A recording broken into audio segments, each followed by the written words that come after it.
Hey Raghunath, tell everyone about our Patreon community. Sure, Kastuba. The Wisdom of the Sages Patreon community is an incredible online yoga resource. If you like the type of yoga wisdom and culture we share on the show, then our Patreon community is a great next step. This is a listener-supported podcast, and any level of sponsorship will unlock a wide range of live and archived classes, talks, and even workshops. Raghunath teaches, I teach, and we have a host of other excellent teachers on topics ranging from yoga philosophy, asana classes, storytelling, Ayurveda, kirtan, cooking, meditation, and a lot more. We even have an incredible online Bhakti 12-step recovery group. So if you want to check it out, go to patreon.com/wisdom of the sages. All right, let's get it on. Bhagavate Vasudevaya. Om Namo Bhagavate Vasudevaya. Om Namo Bhagavate Vasudevaya.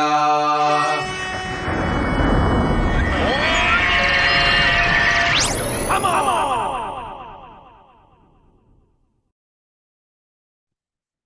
Live from Super Soul Farm, this is Wisdom of the Sages, a daily yoga podcast, with your host, Raghunath, and co-host and senior educator at the Bhakti Center in New York, Kastuba Das. Welcome to the show, everybody. Welcome to Monday. It's a new day. It's a new week. Time to get a little focus, Kastuba. Time to get a little focus. It's a new week. Weekend's over. Partying is over. Okay. Spent a lot of time outside Saturday. It was Sunday was a great. You had this is a new thing. You've had the Save weekends, but this was a planting weekend? This was a mini, it wasn't really a Save weekend. It was just sort of like a little mini party, get together, and we planted. Any excuse. Huh? Any excuse to bring the devotees together. It's just whatever it is. That's what I thought. This is just to get the devotees together, to have some sangha.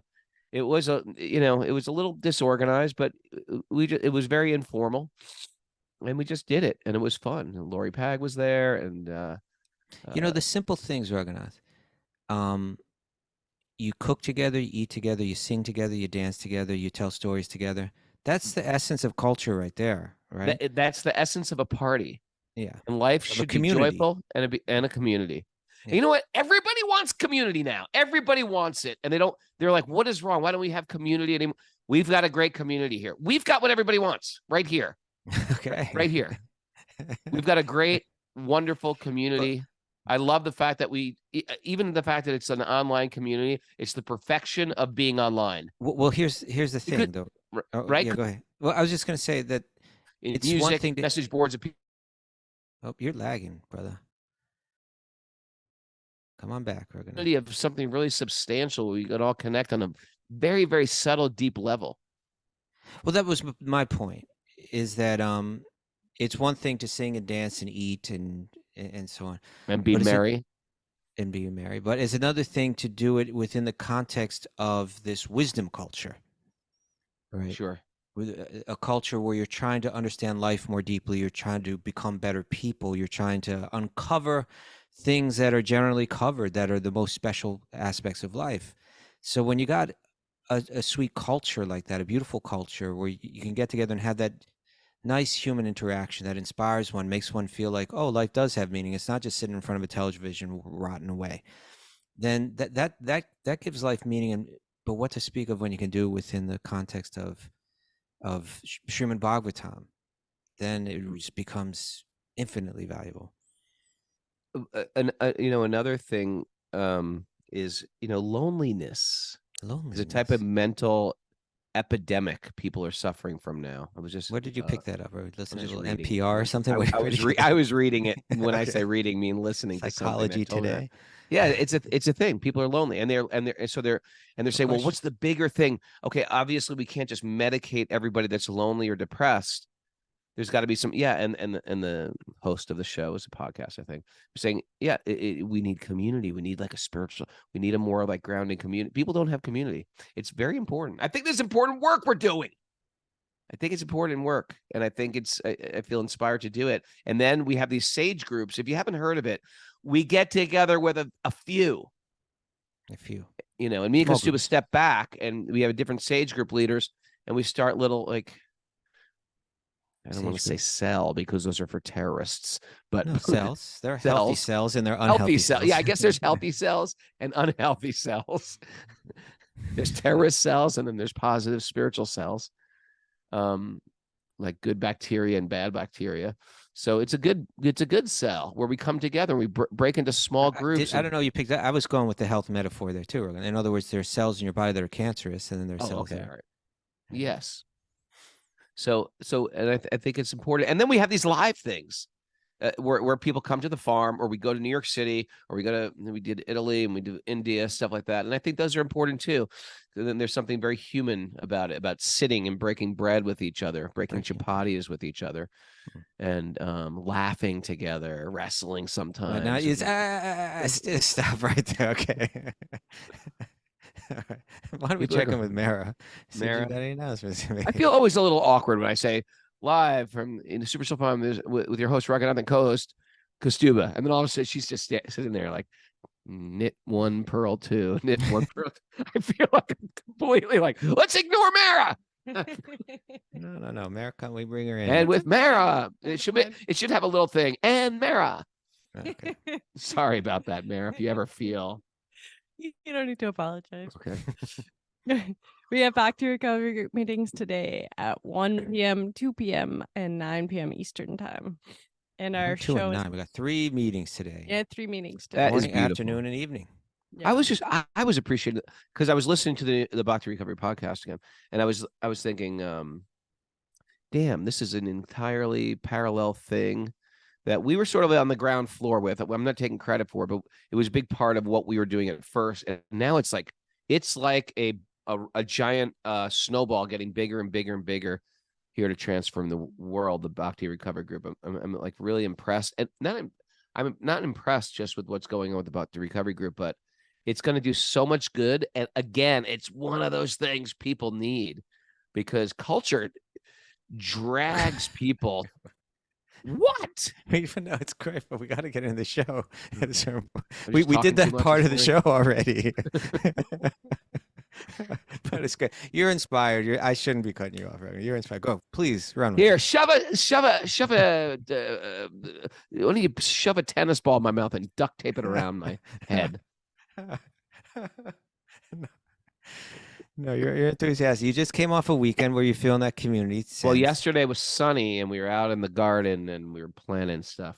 Everybody came over during the rainy day. It was cold and rainy on Saturday, but yesterday was beautiful. Stuck it up. Yeah. Yesterday was so nice. Yeah. Okay, Mary, was there anything else? No, that's it. But we're gonna have the show at 6 a.m. Every day this week, right? Okay. Oh well, I might not be able to do Thursday. What are you talking about? Anyway, let's not talk about that now. We'll have the show at 6 a.m. tomorrow again. That's right.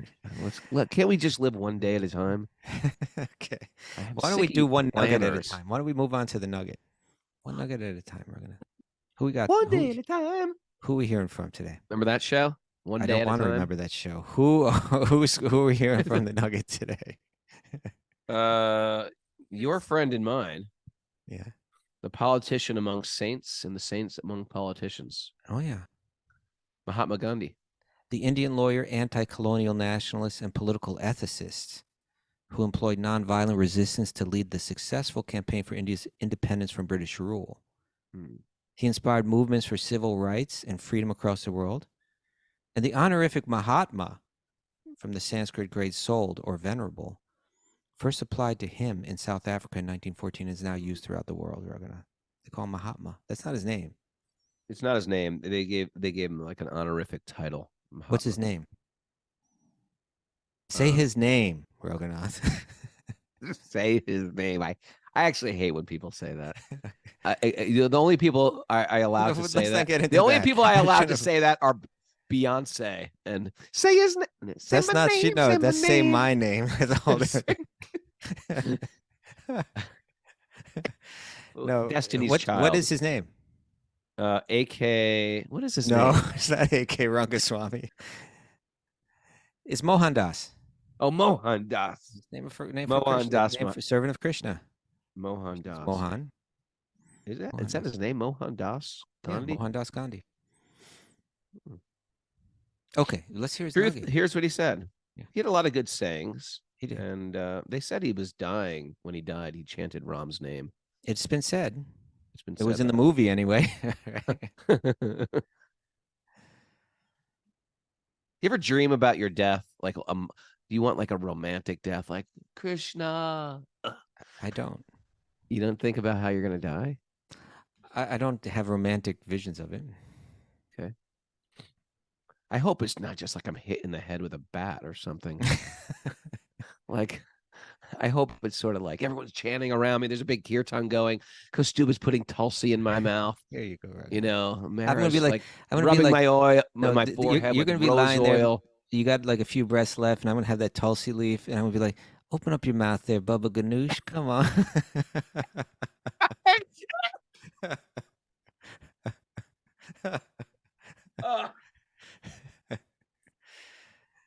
You okay? You're gonna die right now. What's going on? You all right? Are you okay? Okay, we're gonna laugh too hard. You all right? Sorry. I did something weird. I do you laughed do? and I almost like I'm passed out. Okay. All right, I spilled my tea all over me.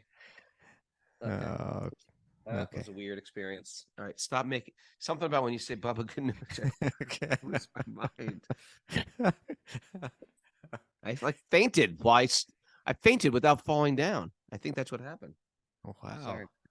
Okay. Don't I won't say it electrocute again yourself. for the rest of the show. Okay. All right, we still have to hear this nugget, Raghunath. You're Okay, like sorry. uncontrollable today. This is gonna be a crazy week. Okay. Here. Okay. Yeah. Truth alone Right will into the endure. mic. Yeah. Truth alone will endure. All the rest. Hold it. You got to say that in a different way. You got to read that. Truth alone will endure. That's right. All the rest will be swept away before the tide of time. Before the tide of time. Truth alone will endure. Other things, you know, I get it. Yeah, truth alone will endure. All the rest will be swept away before the tide of time. You know, I think the Mahatma was mixing a little something up because I did a little research, Raghunath. Well, is that quote, time and tide, wait for no man? Yeah. Do you know about that? Do you know anything about that? Quote? I don't know what it's from. I just know it. Well, they say that it's from one. Let me see if I can pull this up here. Time and tide, wait for no man. So they say that, you know, commonly this is attributed to King Canute. You know anything about Canute? Not at all. Canute was I think he was a Dane, or maybe he was from. He was like a Viking. He was a Dane. He may not have been a Dane. He may have been like he was Norwegian or something. He was a Viking, and I think he was this king. You know, one of these kings that invaded England, or what became England eventually. And he became the king though of England. Okay. Time and tide, wait for no man. Okay. And I think the way that it's told a lot is that like his followers kind of saw him like he was practically omnipotent or something like that, and that he took them to the water and said, "Look, I can't control the tide. The tide and time and tide wait for no man." You know, but great. But the fact is, it goes back long before him. Yeah, and I think they say that there's one saint. I'm trying to find him right now. You're like a detective. You did all that. Good for you. You did all this research. I did a little research because Prabhupada's going to quote it in a commentary today. There's some, I think his name was Saint Mar or something like that, and apparently he wrote it, but it may go back before him. But here's one interesting tidbit, Raghunath, is that a tide here doesn't mean like the tide of the water, like the ocean tide, which it does make sense. It seems like, oh yeah, like I can't stop time and I can't stop the tide. The tide keeps coming just like time keeps coming just like the tide. You can't stop it, right? Yeah. But actually, tide here is it means more like the season. Like a tide means, like we say, the Yule tide, right? Or good tidings. It refers to like the seasons. Like the seasons don't stop. So it's kind of like time and the seasons, the changing of the seasons. Okay. They don't stop for anyone. Okay. Okay. Good. I'm glad you did that. Okay. Yeah, you like that kind of thing. You're a word Timothy nerd. Tucker on the message board says in the movie they changed it not to saying Ram, but oh God. Oh, did he? That's that. How horrible. Like Is when that we what say oh God, that's like a it's like just a lamentation. I mean, I'm a sad and pathetic. When we say Ram, that's like the highest thing you could call out for. Yeah. Oh God, I'm dying. That sounds like Oh, desperate. but okay. So, but let's look. When Gandhi says truth alone will endure, and all the rest will be swept away. You know, I think obviously he's like, he's informed by Bhagavad-gita, right? He was daily studying Bhagavad-gita. That's not him coming up with that, right? Yeah, no, that's I mean, that's pure Bhagavad-gita 2:16. Nasato vidyate bhavo, Nababo bhavo vidite vidyate sataha. sataha. The truth, yeah. Ubiyor api dristos tas tvanayos tattvadarshibhi, right? Tattvadarshibhi, the seers of the truth, right? Those that can actually see the truth. Right. Most of it's the implication is most don't, right? It's like we're seeing the illusion. Most of us are seeing the illusion. We're seeing all that does change and thinking that read that entire Sanskrit verse. It's such a great verse. The Sanskrit or the English? The English, rather. Those who are seers of the truth, the Tattvadarshibi, they have concluded. Maybe I'll just translate this a little bit different, just make it a little simpler, right? But those who are the seers of the truth have concluded that the way Prabhupada translated is the non-existent. Of the non-existent, there's no endurance. Of that which is not true, it has no endurance. It doesn't continue. It ends at some point. And of the eternal, there is no change. Right? So in other words, this they have concluded by studying the nature of both.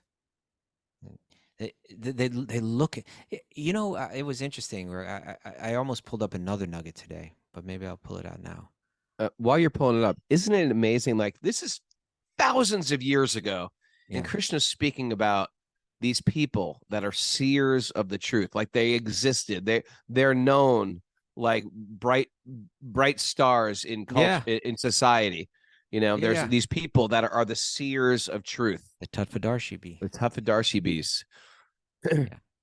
And so I love I really like that, Ragnar, because it's like the stuff that we get caught up in now it's not only it's beyond just materialism, it's just really senseless materialism, The stuff we get caught up in? Oh, the stuff that just like the stuff that's in the news, the stuff that the media is putting out, whether it's in the social media or in other forms of media that's putting it that's like trying, it's all marketable. It's all clickbait. It's like right now the big thing is, this Taylor Swift, she's been going to football games and she sits in the fancy box with some other famous people. And it's like, oh, who's she going to sit with next week? It's blowing my mind. And it's like everywhere, it's just like, and you could market that.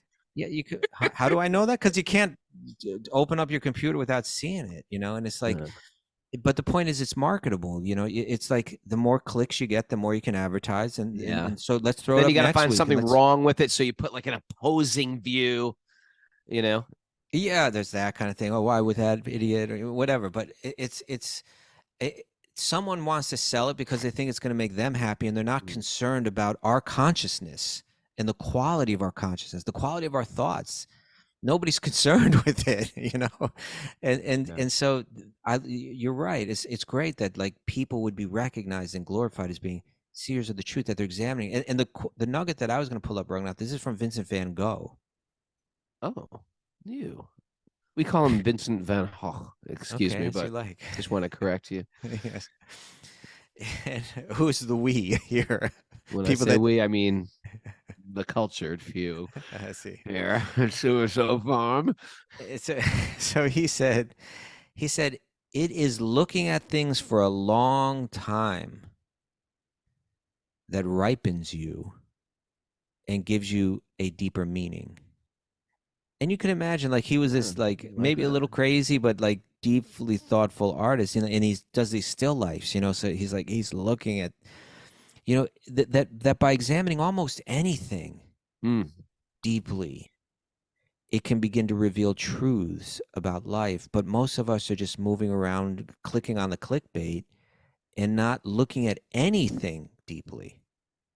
You're double nuggeting us today. You double nuggeted us. I did. And so these seers of the truth, they're looking at, let me look at what endures and what doesn't, and let me try to understand the nature of that which doesn't endure, right? The nature of the temporary. We get so caught up in it.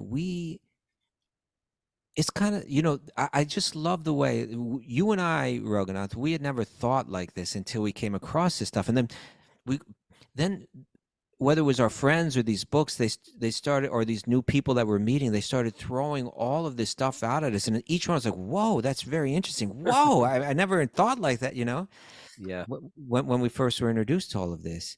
But the idea, for instance, that time is an element, right? It's that, or to think of time not as like a measurement, but as like a force. That was like a whole new concept. But that's the way philosophers. I feel like I thought of this. I feel like I thought of this before I was a devotee. You were very but deep I feel like the thinker. Vedic teachings, they sort of they focused it in more. They gave a little bit more detail than my thoughts could. Than my thoughts at that time. Even you, the teenage Raghunath, even more than your mind had encompassed. it expanded what I think, like mystical thoughts, metaphysical thoughts, eternal thoughts that were always floating around my mind as a kid. I felt like, yeah, now this makes sense. Now this is shining some light on those, the Bhagavatam inclinations or inspirations I had. When we were reading earlier in the second canto, it speaks of time as like this element which moves all the other elements, right? In other words, it's kind of, and again, it can be like you have a cake. You mix the different ingredients, right? You got, it's water, I suppose, and flour. Mara, how do you make a cake? Me and Stu have never made a cake. And sugar, obviously, and then maybe some baking soda in there, and then. But then you add this other element to it. It's all sitting there in just like a big glob of elements. But then you add the element of heat. You see, and then heat makes it all transform. And so Bhagavatam is saying like this universe has all these different elements, but then the element of time makes it all transform, makes it all move and take on different shapes, right? Just like that, you could look at the cake and the element of heat is making it take on a new shape. It's blowing up, it's transforming. So Bhagavatam is saying that time is the element that starts the universe moving, starts it transforming, and it just keeps it moving, keeps it changing. And that there is a realm beyond that oven, right? Where there is that element doesn't exist, and the movement there is of a different nature. It doesn't move in the way that things towards destruction, right? It's eternal. There is no destruction. There is no element of time moving things through the cycle of creation, maintenance, and ultimately destruction. That cycle doesn't exist because that element, Prabhupada says it like this, right? Or I think it was maybe Bhakti Siddhanta that phrase like this was, time is conspicuous by its absence. Right, that there is Bhagavatam is calling us to think, to engage with the idea that there could be a realm where this destructive element is unnecessary and doesn't exist. And that's the actual truth. That is hard to fathom. Because we're how do you move? How do you move? Because movement has to do with time. No. Well, let's focus it in. It's not saying that you don't move, but it's saying that the destructive element is not there, right? In other words, that it's not that you're within a body. The body's it's not melting around us and aging around us, which is everything around us in this realm is. Yeah. and there that's not taking place. And you know, we Can things really grow? Can things grow? How do the trees grow? yeah, they can everything can there's no problem with growth and Why? That's well time. well you see this is the stuff How do that's you tough to eat? It takes this time to eat. this is the I stuff pick it up, I that's put it in my mouth. How do you do that? once Explain that. it's interesting that you bring that up, Raghunath, Okay. because once Srila Prabhupada was sitting with his disciples, right, his followers, his students, and Prabhupada had made this sweet called the Simply Wonderful. It was given the name the Simply Wonderful by his Yamuna made it followers, up. right? Yamuna Devi created it. So this is Simply Wonderful. It's powdered sugar, powdered milk.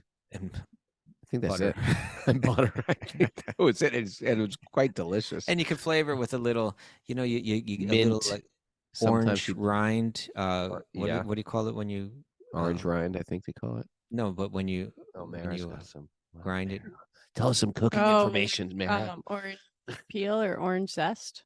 But zest. I was thinking Orange like orange. zest. Yeah. That's what. Zest. Yes, lemon Yeah. zest, I was mint also thinking oil. Yeah, a little orange lemon blossom zest. water. What? What's Orange blossom water.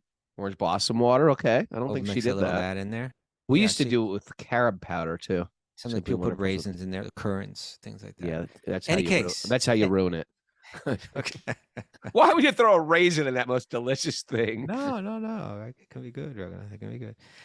In any case, so someone asked Prabhupada, what is it like to eat this sweet in the spiritual world, right? In the realm outside of time.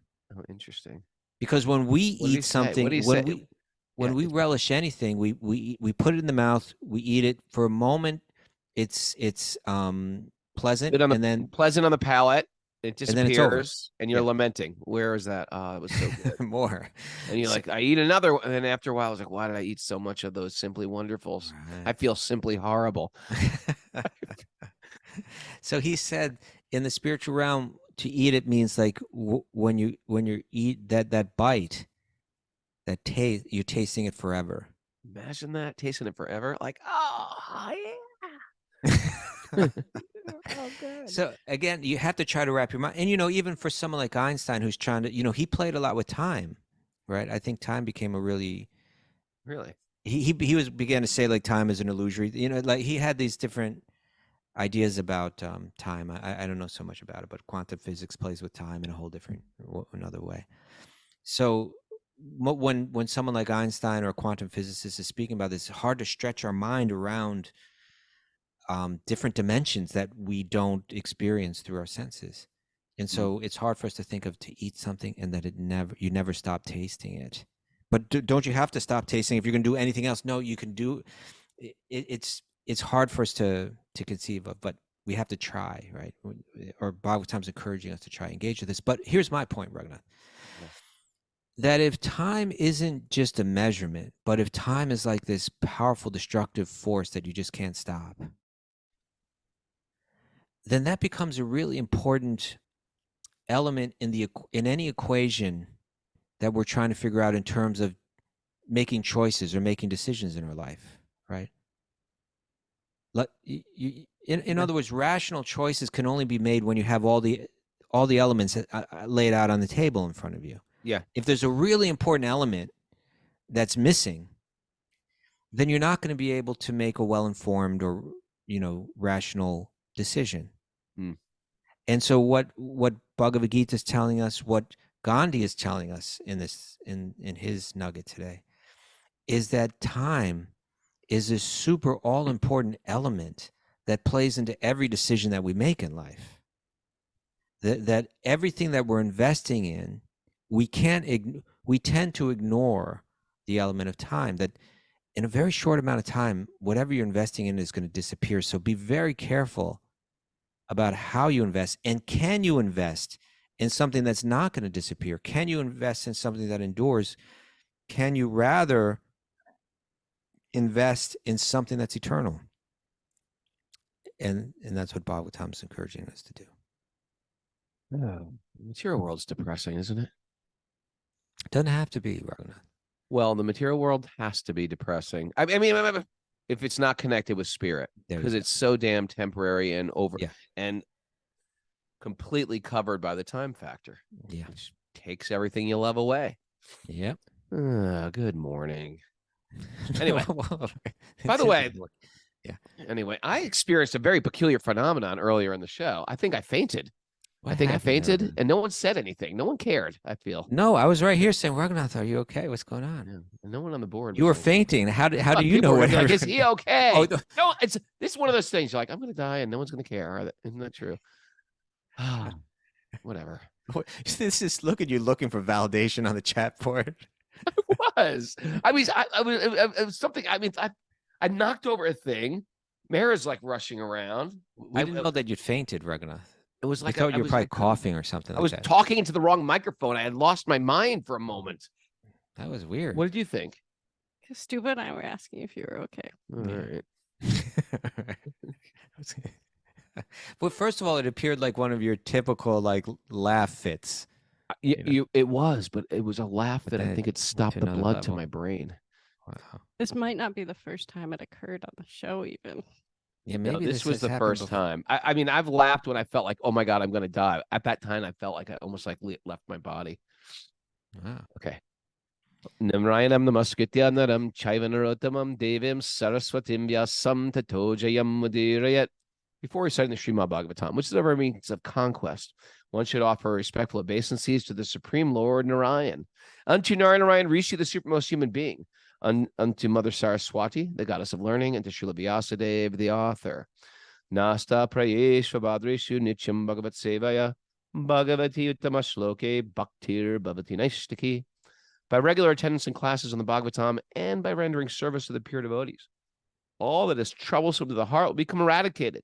In loving service to the Supreme Lord, who was praised with transcendental songs, will be established as an irrevocable fact. Om Gyana Tamarandasya Gyananjana Shalakaya Chaksurun Madatam Yena Tasmai Shri Gurave Namaha. I was born in the darkness of ignorance. My teachers are opening my eyes with a torchlight of knowledge. I offer my obeisances at their lotus feet. Reading from the Srimad Bhagavatam, Canto 6, Chapter 5, Text 19. Okay, so you know We're what's in going it on right now. Yeah. The Haryashvas are explaining the analogy that they were given. Yeah, 10, basically 10 metaphors were given, right? 10 metaphors, yeah. And I think there's 2 left now, Raghunath. They just got it all. It's clicked with them. Yeah, they get it. Yeah. Narada gave them a nugget, so to speak, and they had to decipher the nugget. So this nugget had to do with, he said there's an object made with sharp blades. I think he said it was even like did he say it was like a ball with sharp blades or something spinning I can't around? remember, but when he said it, I was like, I don't get this one. But it sounds dangerous. Pick up on all these.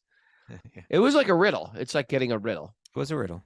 Narada Muni had spoken of a physical object made of sharp blades and thunderbolts. At that point, I'd be like, I don't know. But they were like, no, we know. The Haryashvas understood this allegory as follows. Eternal time moves very sharply, as if made of razor blades and thunderbolts. Uninterrupted and fully independent, it drives the activities of the entire world. If one does not try to study the eternal element of time, oh yeah, what benefit can he derive from performing temporary material activities? Oh, you see that right there, that goes to the Vince Van Gogh nugget. It is looking at things for a long time that ripens you and gives you a deeper meaning, right? Time is affected. There's some force that's pushing everything, moving it forward. You can't hang on to anything. You got to look at that. You got to think about that. You know, if one does not try to study the eternal element of time, what benefit? What Kimasat Karma Bir Bhavet? What benefit can you derive from performing? You're investing in things that are quickly disappearing. So what benefit what lasting benefit, what real benefit, true benefit can you derive? That's not a phantasmagoria. That's not going to disappear. Yeah, we've lost perspective sort of when we're in it.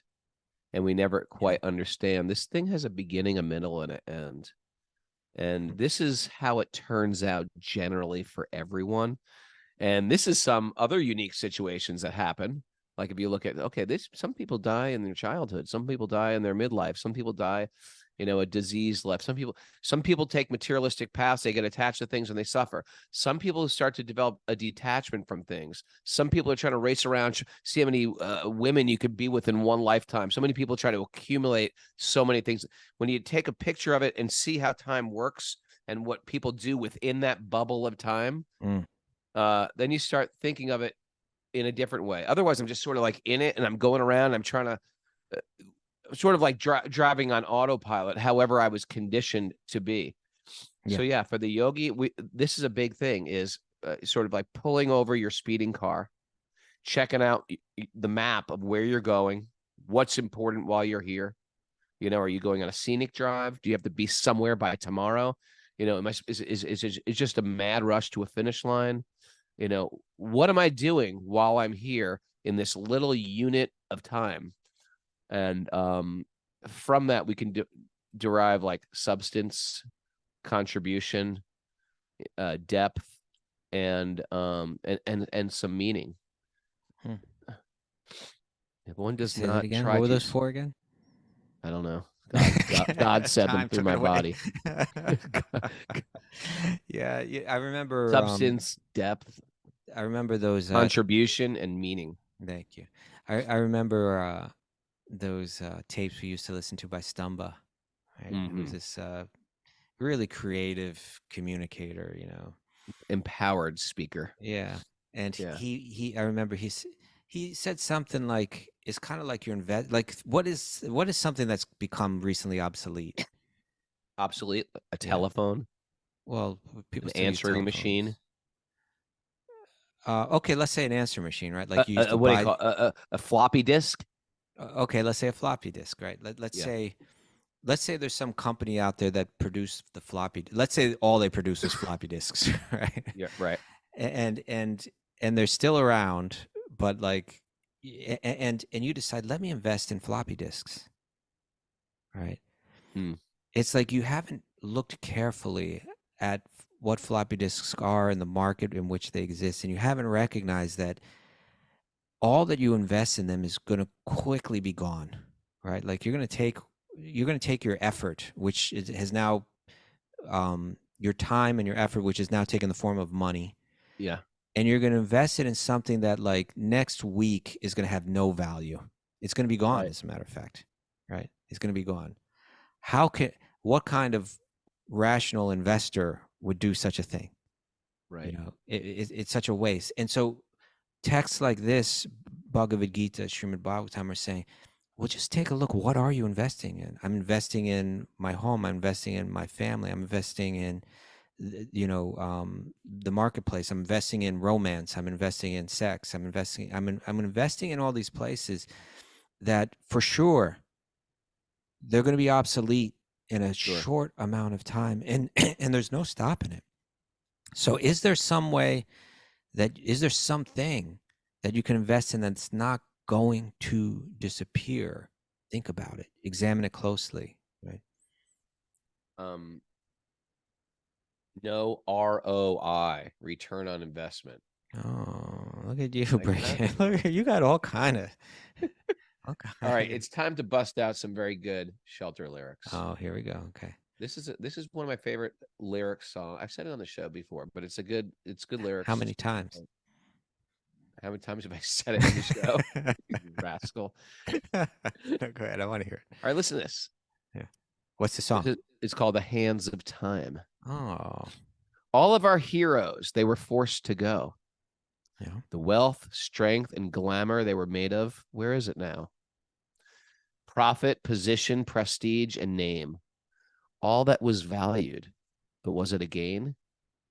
It seems I best refrain from all that nonsense that won't remain. It seems like a crime, the hands of time. All the kings and things they thought they possessed. As time ticks by, they soon realize nothing could be kept. Even the beauty of the body, not to mention the strength of the strong. We were wrong. It's gone. So tell me, to whom did it belong? It seems like a crime, the hands of time. This world's a mirage that we embrace with our love and energy. collecting and protecting all that we see. It's a sucker's bet. We get upset, filled with heartaches and regrets.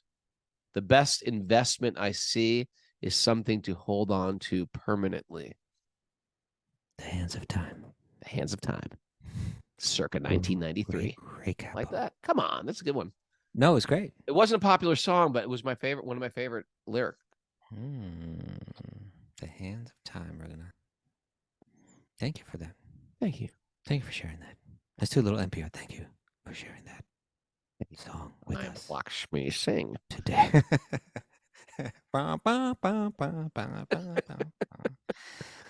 Okay, Prabhupada mentions here. He says, time is compared herein. You got to throw that word into your mix, right? Not herein. Herein? Yeah. How about thou? I'm going to start saying thou. Thou art not to do that anymore to me, Kostuba. Herein? Herein? Time is compared herein. Fie! Fuck on you! Hold it, Mara. Stop him. Oh. Keep it together. Keep it together. Krishna. Okay. He says, time is compared here into a sharp razor. A razor is meant to shave the hair from one's face. Yeah. But if not carefully handled, the razor will cause disaster. A razor so quickly can just put everything to an end. You know what? I go to barbers in America, and no one uses a razor except in India or Nepal or these countries like this, where, well, they will take. I remember the first time in India, I had, the famous barber of Prabhupada shaved my head for me. Oh yeah, I have had my head shaved by him too. Yes, he's not alive anymore, I don't think. Yeah. But I'm anyway, sure his son is probably sitting in the same son's spot. taking over. Yeah. So anyway, you sit back. For most Americans, we've never had our heads shaved with a razor or our face shaved with a razor. It's always been some electric thing. Mm-hmm. But when they put that razor right up to your neck, right up to your neck, you're like, oh, I get it. At any moment, he could just say, this person that I've never met before that doesn't speak my language. I've never met him. For 7 rupees, I'm trusting him with my life. Yeah. Or all he has to do is sneeze, actually. If he sneezes, a normal bodily function, I'm dead. But, okay, how are we talking about that? Because razor can cause disaster. Okay, yes. So quickly. Continue with your analogy. Well, it was Prabhupada's now. He was just pointing out, think about it. He's saying the metaphor is that time is a razor. Time is like a razor. Yeah. Once the razor strikes, it's like, whew. Yeah. That's it. Okay. You really got to analyze life and analyze time.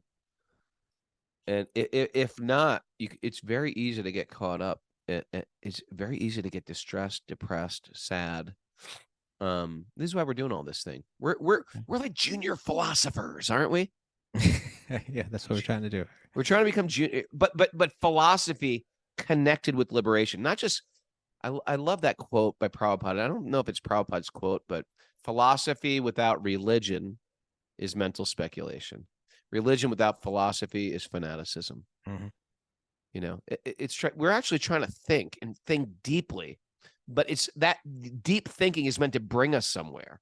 Otherwise, you're just like, what if world is like this? Or if it's like this? Or if it's like this? There's like no called end the armchair speculator. Armchair philosopher. Mm-hmm. Yeah. By the way, Karuna has a little advice here for you, Raghu. Okay. The chat board. What does it say? Raghu, breathe and calm down. Okay, thank you. Thank you. Lessons from a 10-year-old. Thank you. I appreciate that. You... Thank you. Pompous punk. No. That's what you need. I love you, Karuna. I love you. Okay. All right. Let us move on, shall we? Yes. Herein, we move on to text number 20. Text 20. This is the last of the metaphors. Oh, and this one really cuts like a razor. This one. Okay. Narada Muni asked how one could ignorantly defy one's own father. Now, that's interesting, right? Because Very what's interesting. The context here? because his father wanted them to all be like pure, or no, their father's Daksha, and he wanted them all to sort of like create progeny. And That's so right. he's going to And defy so them. Narada is trying to get them to disobey their father. Mm. And now he's saying that the real father is not that guy. Right. The real father, and we'll find out what he says it is. One must accept the original instructions of Shastra. According to Vedic civilization, one is offered a sacred thread as a sign of a second birth. One takes his second birth by dint of having received instructions in the Shastra from a bona fide spiritual master. Dint is another word you can add to your repertoire. Dint. I should say dint more. Therefore, Shastra, scripture, is the real father. Ah. Acha. All the Shastras instruct that one should end his material way of life. End it! End your material life right now. Okay. That doesn't mean commit suicide. End your material life. You live on with your spiritual life. Yeah. That's the good news. That's the great news. Material life is temporary and sad. Spiritual life, that's magic stuff. If one does not know the purpose of the father's orders, the Shastras, he's ignorant. The words of the material father who endeavors to engage his son in material activities are not the real instructions of the father. Ooh. Okay. So I guess as fathers, we have to line up with the real father. Yeah. That's a father's job. Line up with the real father. We got to give the real advice, the real love, right? The real inheritance. Ah! You like that? Yeah. Give a real inheritance. Don't give some money. Give the real inheritance. Okay. Yeah. Yeah. Give the real love. Narada's talking to all these very dutiful, very obedient sons. Mm-hmm. Right. And he asked them, how could one ignorantly defy one's own father? But exactly what he's trying to do is get them to defy their father. It's very clever. Right. But he was saying, no, there's a father beyond that. You know, Daksha, he's your father. Like, you take birth from him. It's one time, and but like temporarily, he may be playing the role of your father. He doesn't even have to say all that. They're just so perceptive that he can say this, and they picked up on the whole thing. Oh, there's another father. That's right.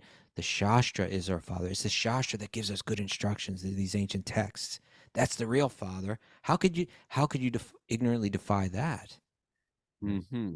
And Prabhupada writes a little bit about parenthood here, Raghunath.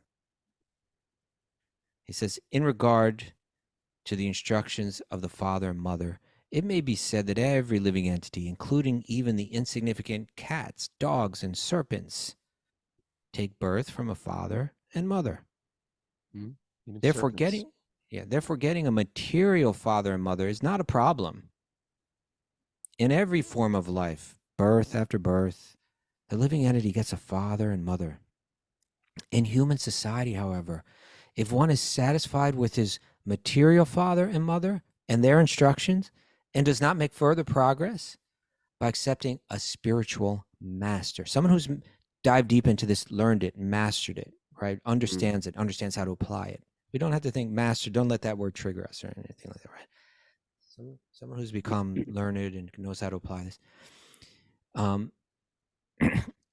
So if one does not make further progress by accepting a spiritual master and being educated in the Shastras, in these ancient texts, then they certainly remain in darkness. The material father and mother are important only if they are interested in educating their child to become free from the clutches of death. As instructed by Rishabdev, 5.5.18, Pita nasasyat, janani nasasyat. Na mocha yadya samupatyam mrityam. One should not strive to become a mother, a father, or father if one cannot save one's dependents from the impending danger of death. I love this verse. It's a good verse, right? People give that verse a hard time. I love it. No, it's a good verse. A parent who does not know how to save their child has no value, because such fathers and mothers may be had in any form of life, even amongst the cats, the dogs, and so on. Only a father or mother who can elevate their child to the spiritual platform are bona fide parents. Heavy Mic drop. statements, but real. That's Heavy right. statements, but real. It's like, okay, I can give my kids some food. I can make them laugh. I can give them a little snuggle. It's all nice unless you can actually, if you can bring them to the highest thing. Otherwise, they just sort of spin. The kid is just lost. You're just on that cycle going round and round. And we fix that by us not becoming lost. That's the first step. The best thing I can do for my kids is by me being found. Who am I? Why am I here? What is my contribution? What is the soul? Who is God? What do I do with my life? What is my contribution while I'm here? This life is very short. How can I love? How can I love yet still be detached?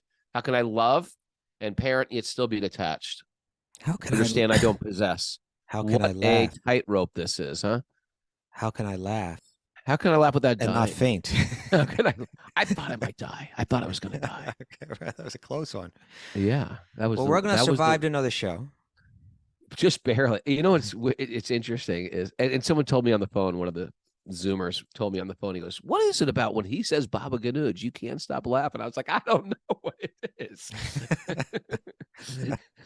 Baba Ganoush. But that's what it was. He triggered me. That's my trigger warning. You say Baba Baba Ganoush, I Ganoush. lose my I mind. have to say it in the right tone. Though. Come on, Baba Ganoush.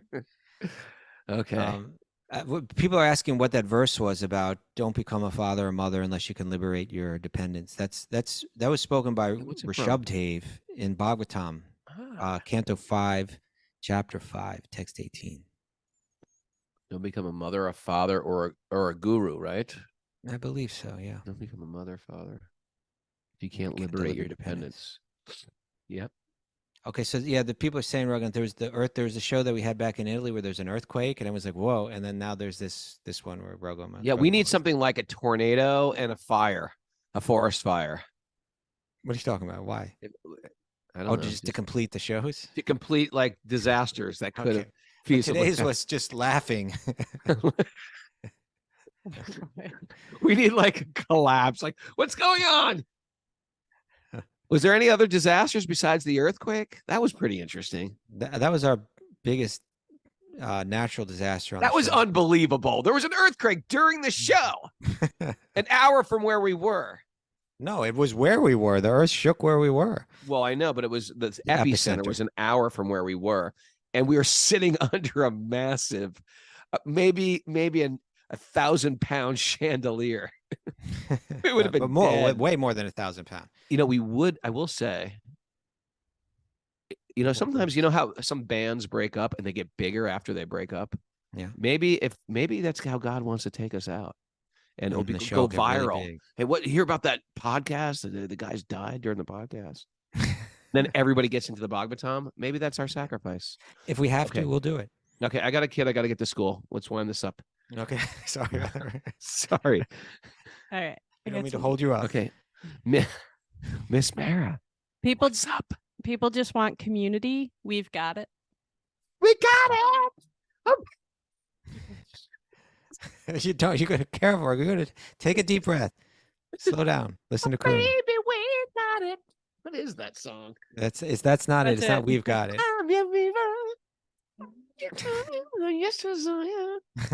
Okay. Eat, dance, and be merry in a wisdom culture. Eat, dance, and be merry in a wisdom culture. In a wisdom Yes. culture. There we go. Look deeply beyond the clickbait. Oh yeah. Yeah. Oh yeah. Time is more than a measure. It's a powerful force. That's It's right. powerful. What real true benefit can we derive from temporary activities? Kimasat karma bhir bhavet. Mm-hmm. Oh, Bananarama. That's who it was. Well, they covered it. Oh, right. They're not the original. It's The an older original. song. Line up with the real father. Give the real love and inheritance. Okay. Give the real love. We're aspiring junior philosophers. Just trying. Junior philosophers. There's no song. Time is like a razor. Cut me. Slice you up. And Slice you like a pizza. You look like you And- want to get sliced up, Rogan. Where you're sitting there. it's too bad. You spoiled me. You're the squirrel master tonight, Kasuba. I'm trying to be sober here.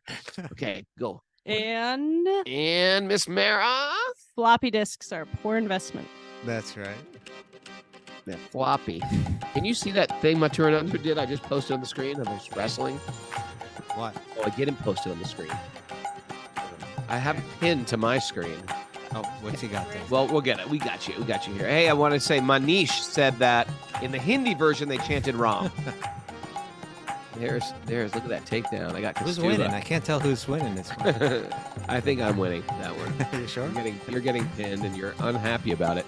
Thanks look everybody for happy, joining us. Whoa, what a show today! I almost died live, died laughing, and no one cared. Just kidding. Everybody cared. They wrote validation messages on the board. Thank you, everybody. I appreciate that. Thanks everybody for joining us live. There's some new people here today. Who's that new lady? Spinner. She's still here? Anyway, welcome, Spinner G. And anyone who actually is joining us live on Zoom, and if you're out there as an other just peering into our existence, you can join us live and look at us. Say hello to us, and I'll say hello to you. And there's a whole pre-show game show we do. Go to wismasages108@gmail.com, email Mara, and she will give you the secret codes to enter into our coven, and you can join our secret society. We had new people just today, right? The first timers. Karuna wrote me a message. Raghu, we all care about you. Thank you, Karuna, but you can't peer into everybody's mind. But I appreciate that you care about me, Karuna. Karuna, she's getting like cooler as she's getting like she looks like She's she could be in cooler. a band now. She's much She got cooler. the She could be in sleeves a rolled band. up and she could start a band. She's ready. Hey, are you renting out your apartment when you go away? Me? Yeah, you. Yeah. You are. Who? A real nice devotee. Oh, yeah? Something you don't know. Right. I know him. You don't. I don't think. But he listens to the show. He's another. Okay. Oh, that's good. Is that one of the criteria to get renting your apartment? Yeah. I don't just put it out there. Oh, Henry wrote me a direct message and said, I care about you. Thank you, Henry. I care about you, too. Looking forward to seeing you and wrestling you, Henry. Oh. All right. Well, peonies. What else do we plant? Tulips, daffodils, Crocuses? crocuses, hyacinth. Put the bulbs in there and then buried them. We had a nice little vegan weenie cookout last I was night. telling Mara, she didn't pull it off. It was short notice. But I It said, was a great plan. you know, What? I said, what you got to do now is you got to bury some little box in the ground right where Raghunath's going to dig. Oh my God, are you Wouldn't that be kidding? great? If you could have pranked me with a fake treasure chest, I would have. You know what you would have done? I never do. I never do pranks unless I tell. Like if I prank Kostuba, I'm gonna tell him right afterwards, hey, that's a prank. But you could have pranked me, and if you would have never told me and let me feel like I found a treasure, No, but Raghunath, the idea, is, my life would have been complete. the idea was that when you would open the box, there'd be like a photograph of us like laughing. Oh, that would have hurt. That would have hurt me. Why not That's just what let we me did. find a treasure? Why not plant a treasure for me? Did I tell you about this podcast I listened to? About, let me see if I can find it. Treasure Hunter Radio. Like the worst podcast ever, as professionally wise. But it's got amazing stories of treasures all over upstate New York. Treasure Hunter? Treasure Hunter podcast. It's about to get 1 million new listeners. Well, I'm definitely about to get one. That's you. Oh, I'm listening to it already. Very, very